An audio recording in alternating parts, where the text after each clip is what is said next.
Hi everyone, welcome to this week's edition of Growth Everywhere, where we interview entrepreneurs and bring you business and personal growth tips. I'm your host Eric Su, and today we have Ari Zoldan from Quantum Networks. Ari, how are you doing today?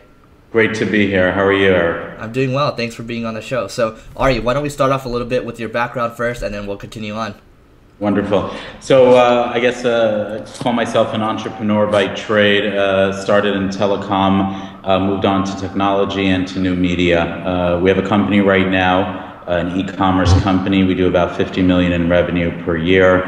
We're focused in investing in niche communication products. Company just made the Inc. 500 for the second year in a row. Company's growth has been absolutely outstanding, primarily due to the phenomenal team that we have. In addition, I'm a commentator for Fox News and for CNN, CNBC, and a lot of the major networks covering technology, social media, cybersecurity, and general business. Got it. Cool. So can you tell us a little bit about Quantum Networks? Sure. So the company is a niche e-tailer, which means we purchase and we sell niche communication products. So we're not a typical shopping cart where we sell flat screen TVs or iPads, but we look to sell intelligent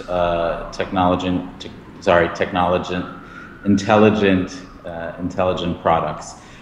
For instance, high-end routers, Wi-Fi, security cameras, and we developed an opportunity in the space to be able to provide support both online and offline for a lot of these products. So the people that need the proper hand-holding or a sales assist acquisition, we have tech guys on staff that actually help people make the purchase. Got it. Cool. So, I mean, I looked at your site. The revenue growth has been insane. I think you guys started in 2008, right? That's correct. Yeah, so I mean, I saw a 300K, and then like another one went up to like 5 million, and then like 25 million. Now it's at 50 million. I mean, what's kind of the main driver for that growth? I think it's look. It always comes down to talent. You find a good, innovative team, you could virtually do anything. Especially in today's environment, everyone could compete. Everyone sells pretty much at the same price. So the only big differentiator, in my opinion, is finding really skilled, quality talent.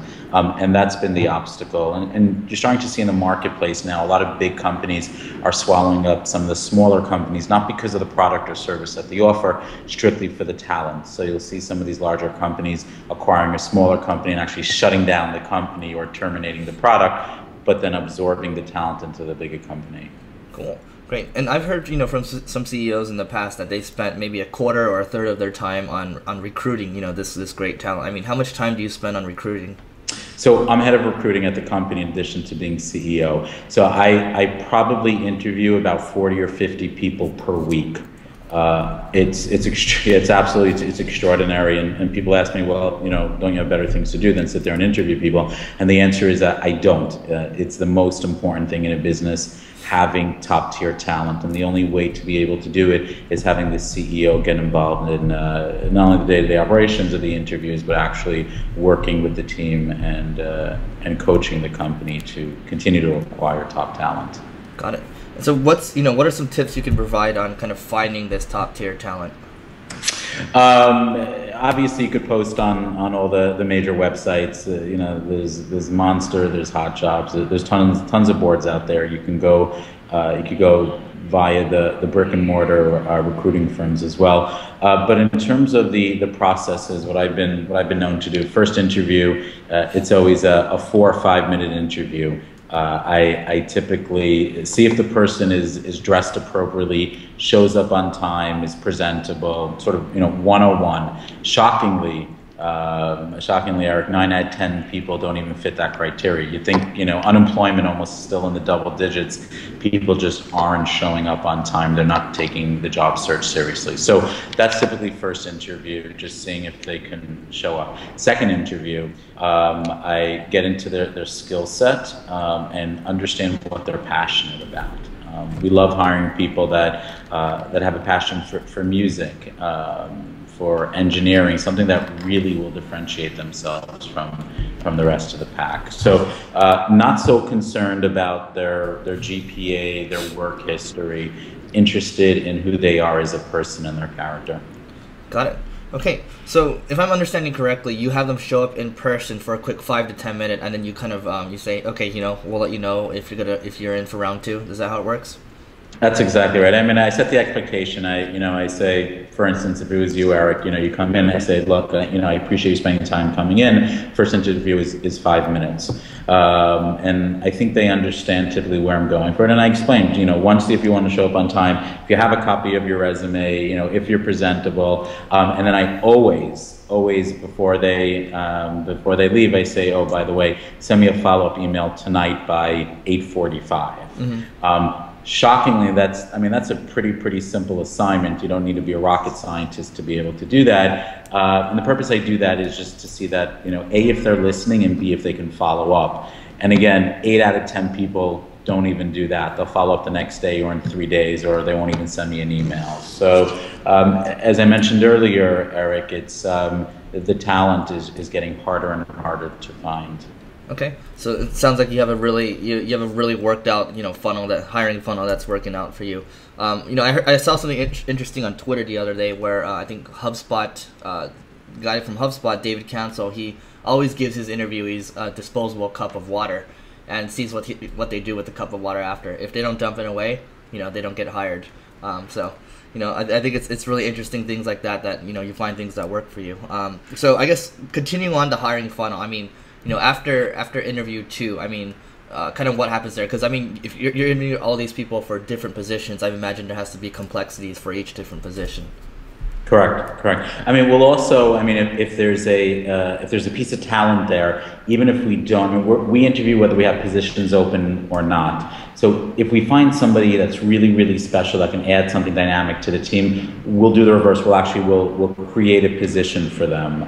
That's how interested we are in terms of recruiting talent. So that has been something that differentiates our company from the other companies. Got it. Okay. Cool.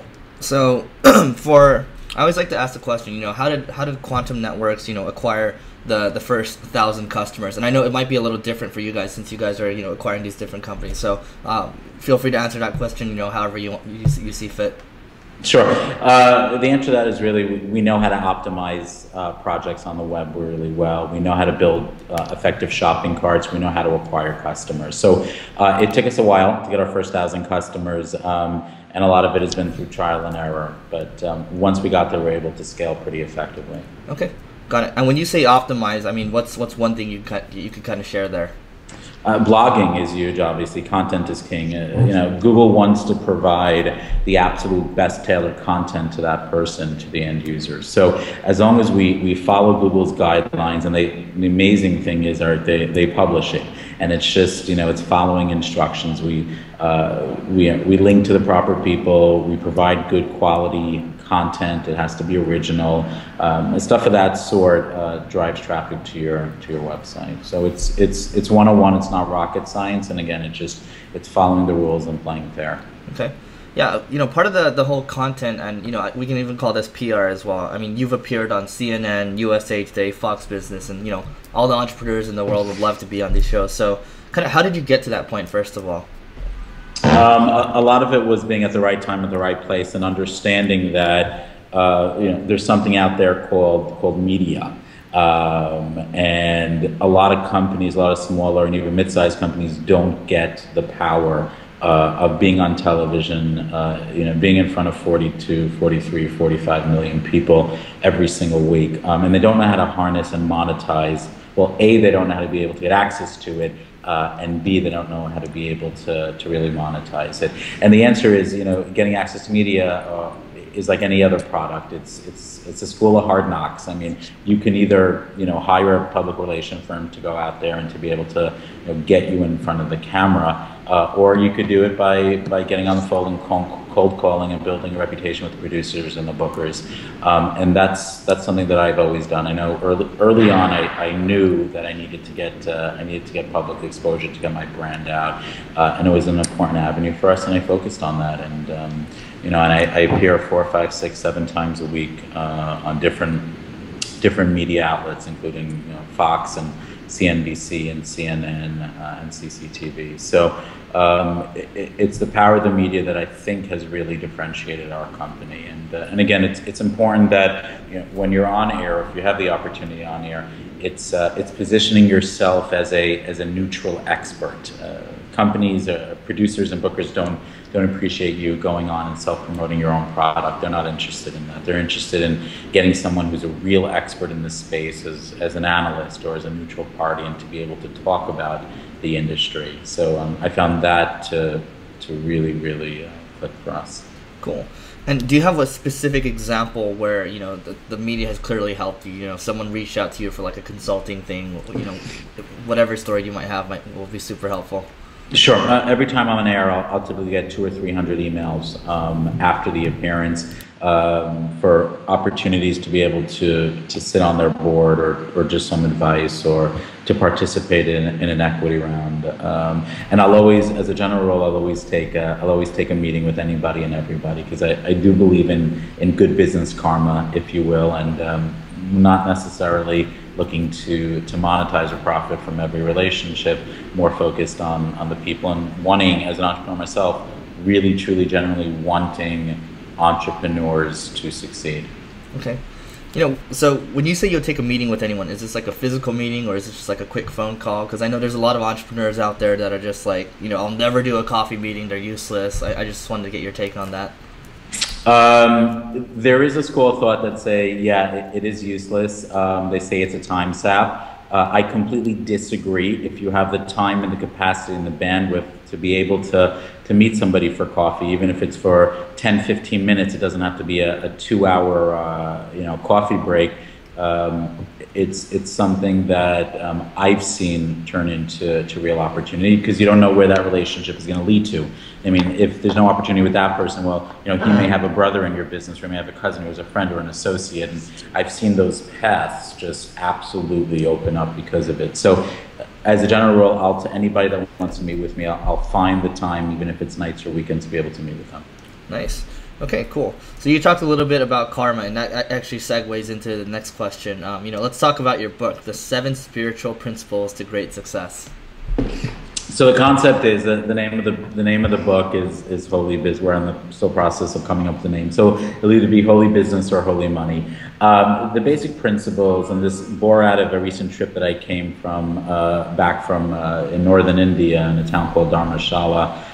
Meeting with the interim successor of the Dalai Lama, and we basically in a monastery, we had a conversation about general business, and it occurred to me that the monks that I've spent a week with, they're in such harmony with themselves, and they don't have much money, but yet they're so peaceful, and they're really in tune to the outside world, but at the same time they have an understanding of money and the necessity to be able to provide food, clothing, and shelter. So we had a conversation about how do you define success, and how do you define money, and out of that came this concept that I had that, and it's not an original concept, but it's something that I spent a lot of time researching.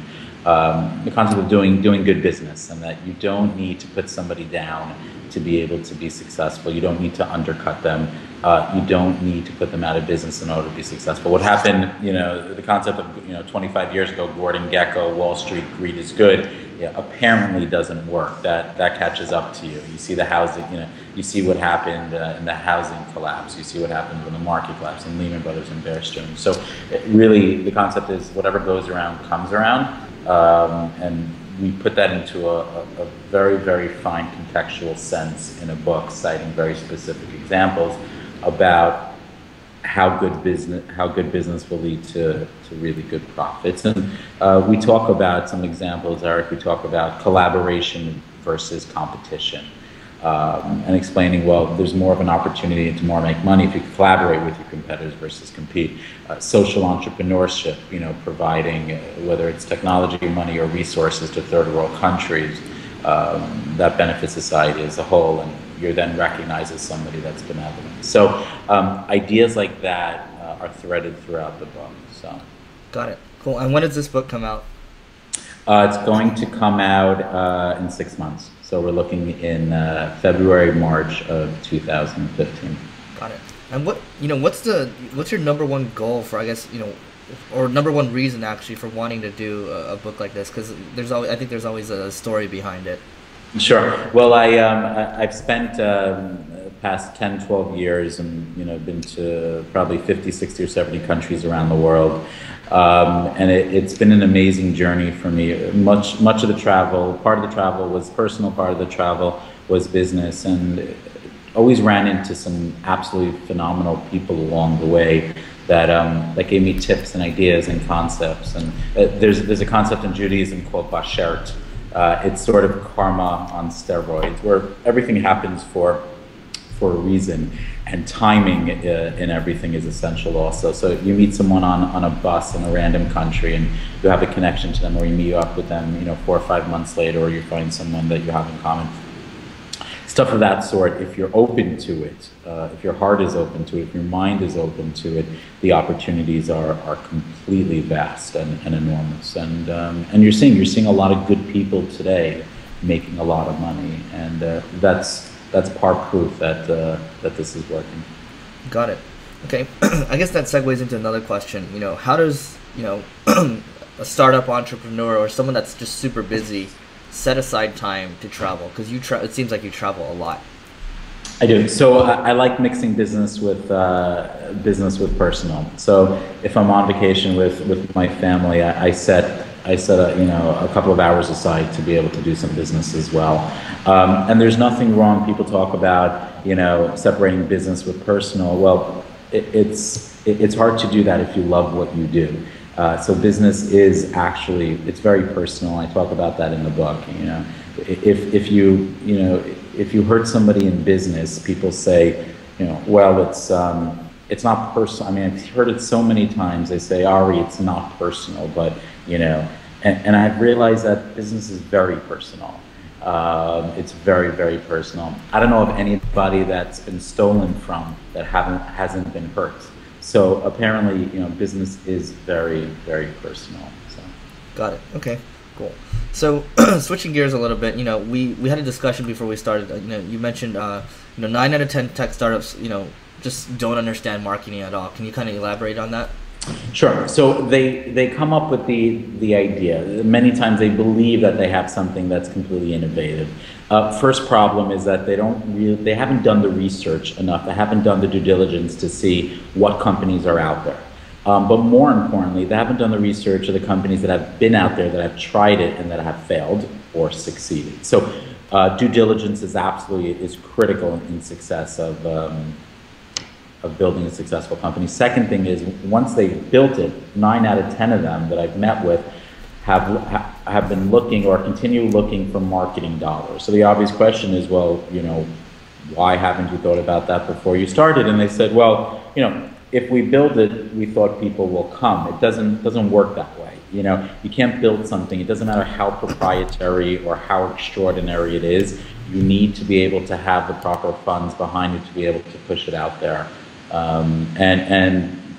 People don't, marketers get it, technology people typically don't get it, they don't understand that, and unfortunately that's why a lot of companies fail.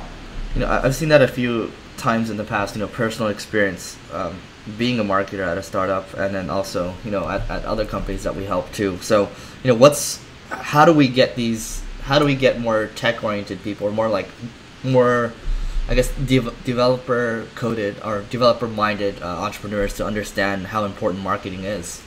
It's a good question. I think information. I think getting the big marketers out there to being able to give seminars, educate our fellow community, to be able to really get them early on and explain it to them. Say, hey guys and girls, it's you're building something great.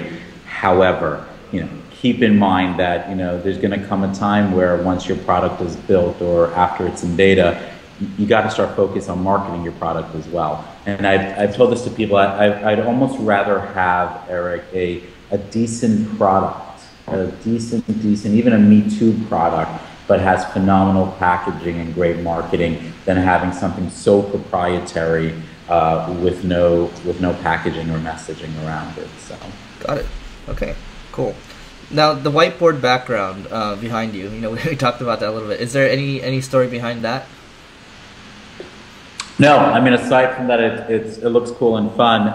It's great. I don't have a notebook, so my notebook is the wall, and it's completely visual, and it's always in front of me. So I can't close the wall. I can close my notebook, and at least it's in front of me 24/7. Got it. Okay, cool. And so, I know with the quantum networks and things like it seems like things have been smooth sailing, but was there any point, is there any point where quantum networks was on the brink of failure?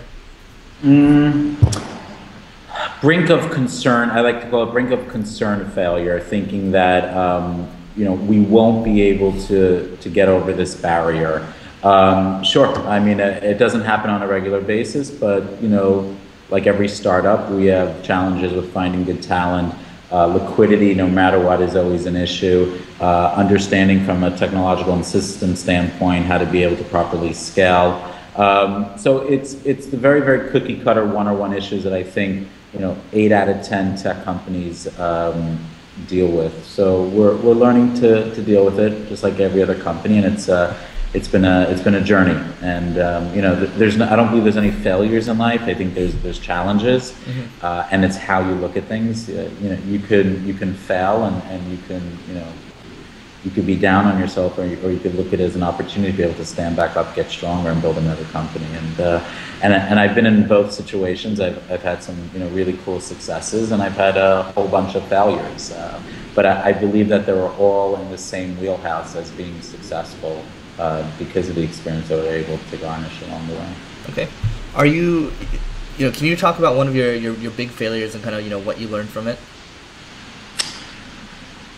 Well, do we have enough time? We do.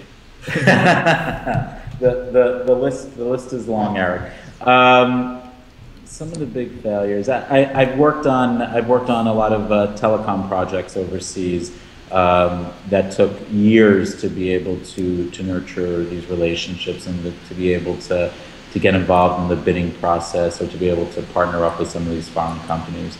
And it didn't work. It wasn't necessarily because I didn't try hard enough or I didn't show up, but just the stars were not aligned for the deal to be able to work out. So, and I guess they're more emotional challenges, being able to, it's okay to be disappointed, but I don't think it's okay to be continually disappointed. I think you need to wipe the dust off you, stand up, and keep moving. And persistence, like everything in life, is one of the keys to success. Okay, cool. And what's one thing you would tell your 25-year-old self? If I was 25? Yes. If I was 25, probably appreciate every moment, whether it's business or personal. That we're here for such a small time, and all we have is our reputation, our resume, and our name. Outside of that, money comes, money goes. It's completely arbitrary. You have needs and you have wants in life. Your needs are your food, clothing, and shelter. Your wants are really whatever's put into your brain. You want a nicer car, you want a nicer house. So having that constantly reminding myself of that, I think is super important. So got it. Cool. And actually, let's elaborate on that a little bit. I hear a lot of it, it's like you got to appreciate the moment. Is there anything you do specifically to kind of appreciate the moment? Because I always tell myself that, but sometimes I just find myself kind of it's just like really empty words. Like I'm telling myself I have to, but I'm not really doing it, Sure. I pray every morning. I meditate every morning for a couple of minutes. And even if it's 5 or 10 or 15 minutes, and the rest of the day is just, I'm on my way and not focused on anything that spiritual. It's those morning moments that I think gives the opportunity to stop and pause. So that's one thing that I do. Eric, the second thing that I do is, I have a beautiful wife, I have a beautiful family.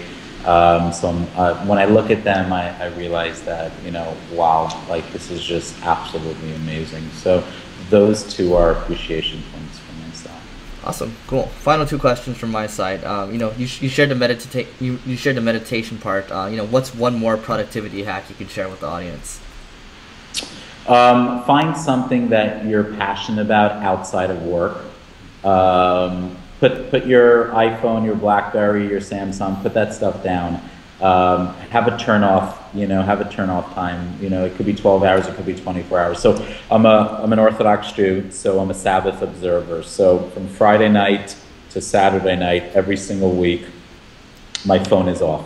And I spend time with my family, I go to synagogue, I enjoy my family, and that's a time where I'm completely unplugged. So I would say unplugged. It could be on Saturday, it could be on Monday, it could be a Tuesday, whenever it is, take a break. You come back fresh.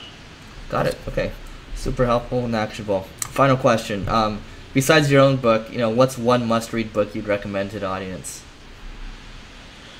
Ooh, that's a good question. I think Blink and The Tipping Point are really, really great books. So I'd get those two on your bookshelf. Okay, cool. All right, everyone. Ari Zoldan, for Quantum Networks. Thanks for having you on the show. And we hope to definitely have you again sometime soon. Great to be here, Eric. Thank you so much.